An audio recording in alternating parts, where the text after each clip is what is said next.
Mr. Prime Minister, let me just again thank you for inviting me and my delegation to Sri Lanka and extending your hospitality to us. I want to thank you. As you quite rightly said, I'm not a stranger to Sri Lanka. I came first time when I was just out of university, and when you were starting your political career, I was starting my cricketing career. And I have very fond memories since then of Sri Lanka. And I want to say that we watched Sri Lankan cricket team develop from a non-test playing status to eventually a team that went on to win the World Cup, and World Cup winning in Pakistan. So me and the cricketers who saw the evolution of the Sri Lankan cricket team, we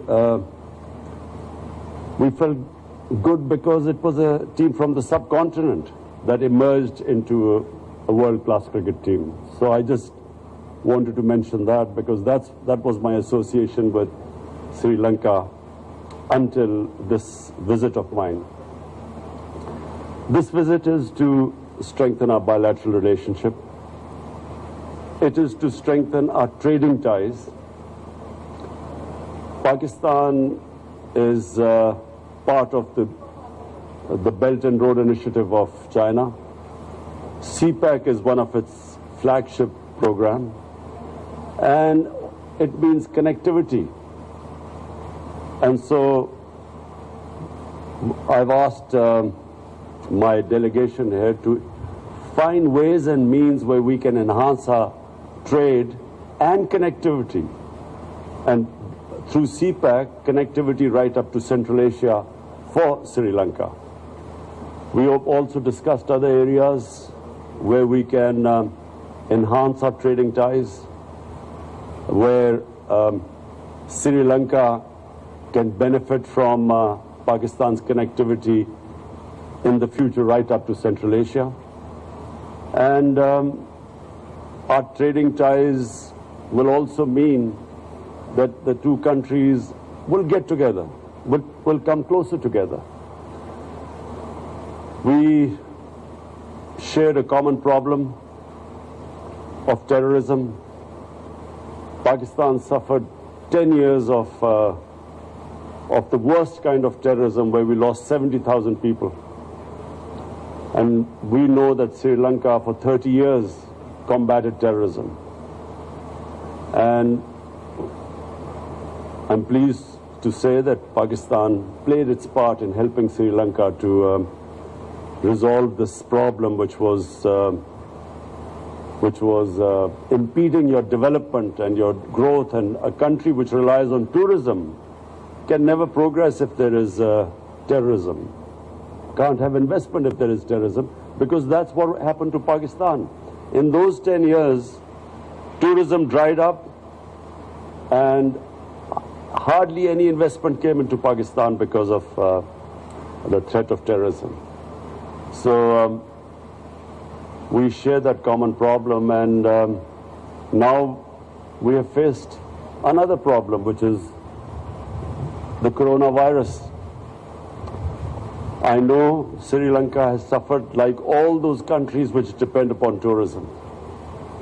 And we discussed how the developed countries can help the developing world at this time. That the developed world right now should not be insular. They must realize that this is a problem that has afflicted everyone, but specifically it has hit the poor countries more, and the poor in all the countries much more.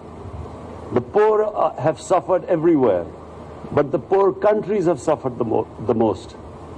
So we have discussed how we can jointly work on the poor countries from getting debt relief.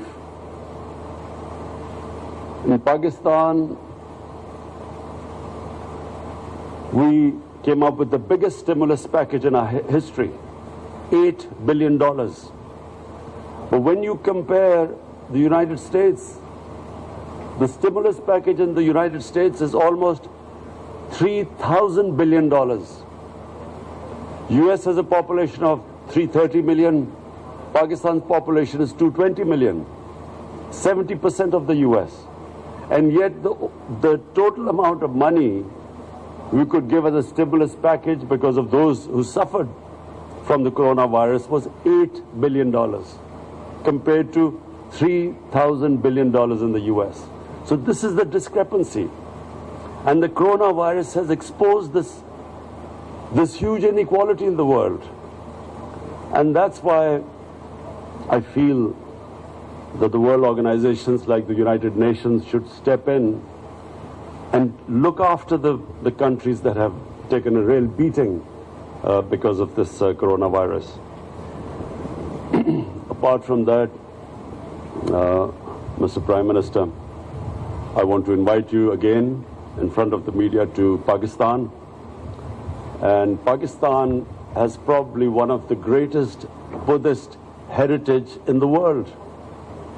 We recently discovered a sleeping Buddha, which is probably the biggest in the world. It's a 40 feet sleeping Buddha, because the north of Pakistan was the center of the Gandhara civilization, the ancient Buddhist civilization. So we are also going to invite people from Sri Lanka to come over, and we are planning a Buddhist trail where all the great shrines and places for those from the Buddhist community, the religion, can come over to our country.